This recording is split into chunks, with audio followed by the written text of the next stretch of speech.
வணக்கங்க. நான் ரதியா சமையலேருந்து சாந்தி பேசுகிறேன். இன்றைக்கி வந்து மஷ்ரூம் க்ரீமி பாஸ்தா தான் நான் செய்ய போகிறேன். நான் எப்படி செய்கிறேன்னு உங்களுக்கு செஞ்சு காமிக்கிறேன். ஃபஸ்ட் டைம் வீடியோ பார்க்குறவங்க தான் சப்ஸ்கிரைப் பண்ணிக்கங்க. பக்கத்தில் இருக்க பெல் பட்டனை கிளிக் பண்ணிங்கன்னா நான் போடுற வீடியோவில் உங்களுக்கு உடனுக்குடன் வந்து சேரும். வாங்க எப்படி செய்யலாம்னு நான் செஞ்சு காமிக்கிறேன். இது வந்து ரொம்ப க்ரீமியாக டெக்ஸ்சராக ரொம்ப டேஸ்ட்டாக இருக்கும். இதில் வந்து தண்ணி வந்து இதில் கொதிக்க வச்சுருக்கேன். இதில் வந்து உப்பு வந்து இதில் ஆட் பண்ணிக்கலாம். 2 கப் வந்து பாஸ்தா இது பண்ணியிருக்கேன். அதையும் இதில் போட்டுக்கலாங்க. ஒரு 15 நிமிஷம் அப்படியே இதில் கலரி கொடுக்கலாம். ஒரு 15 நிமிஷம் இருந்ததுன்னா அது வெந்துடும். அதுக்கப்புறம் நம்ம எடுத்துக்கலாம். ஒரு டேபிள் ஸ்பூன் வந்து ஆயில் இதில் ஆட் பண்ணலாங்க. ஒன்றோடு ஒட்டாமல் இருக்கும். அதுக்கோசரம் பாருங்கள், இது நல்லா வெந்துருச்சு. இதை நம்ம வடிச்சிட்டு கொஞ்சம் தண்ணி பச்சை தண்ணி ஊற்றி அலசி வச்சுக்கலாம். ஒரு பக்கம் ஒரு பேன் வந்து அடுப்பில் வச்சுருக்குங்க. இதில் வந்து பட்டர் வந்து ஒரு 3 ஸ்பூன் ஊற்றிக்கலாம். கொஞ்சம் மெல்ட் ஆகுதுங்க.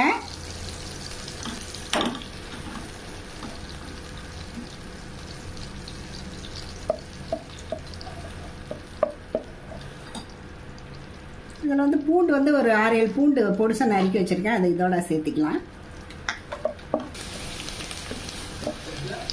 பெரிய வெங்காயம் 2 பொடிசா நறுக்கியிருக்கேன். இதையும் இதோட ஆட் பண்ணிக்கலாம். வெங்காயம் நல்லா வதங்கிருச்சுங்க. மஷ்ரூம் வந்து ஒரு 400 கிராம் வாங்கி வச்சுருக்கேன். அதை இதில் சேர்த்திக்கலாம்.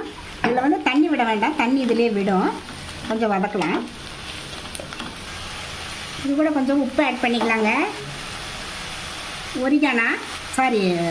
சில்லி ஃப்ளேக்ஸு, ஒரிகானா, பெப்பர் இதெல்லாம் சேர்த்து கலரி விடலாங்க. பாருங்கள், இதில் வந்து தண்ணி விட்டுருக்கு. மஷ்ரூம் பாதியாக குறைஞ்சிருச்சு. இன்னொரு 2 நிமிஷம் இதுலேயே இருக்கட்டுங்க. மஷ்ரூம் நல்லா வெந்துருச்சு. 2 டேபிள் ஸ்பூன் வந்து மைதா மாவு எடுத்து வச்சுருக்கேன். அது இதில் கூட சேர்த்து நல்லா நம்ம கலரி விடலாங்க.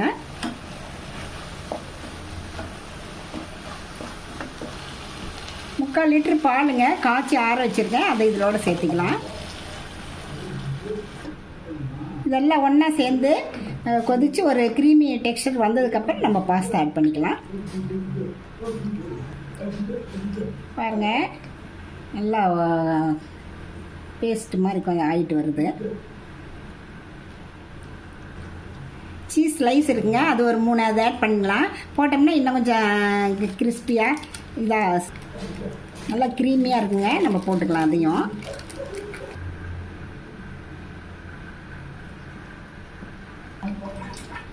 பாருங்க, நல்லா க்ரீமியாக இருக்குது. இது பார்த்தா உங்களுக்கு டைலூட்டாக இருக்கிற மாதிரி தான் இருக்கும். கொஞ்சம் க்ரீமியாக இல்லாத மாதிரி இருக்குது. நம்ம இது பாஸ்தா போட்டு இது இப்போ ஆட் பண்ணிட்டோம்னா அப்புறம் உங்களுக்கு ஒரு மாதிரி குறைஞ்சிரும் தண்ணி. நல்லா கலந்து இப்படி கொடுக்கலாம். பாருங்க, நல்லா க்ரீமியாக ரெடி ஆயிடுச்சு. நீங்களும் இந்த மாதிரி ட்ரை பண்ணி பார்த்துட்டு எப்படி இருக்குன்னு ரதியா சமையலை சப்ஸ்கிரைப் பண்ணுங்கள், லைக் பண்ணுங்கள், ஷேர் பண்ணுங்கள். அடுத்த வீடியோவில் வேறு ரெசிபியோட சந்திக்கிறேன். வணக்கங்க.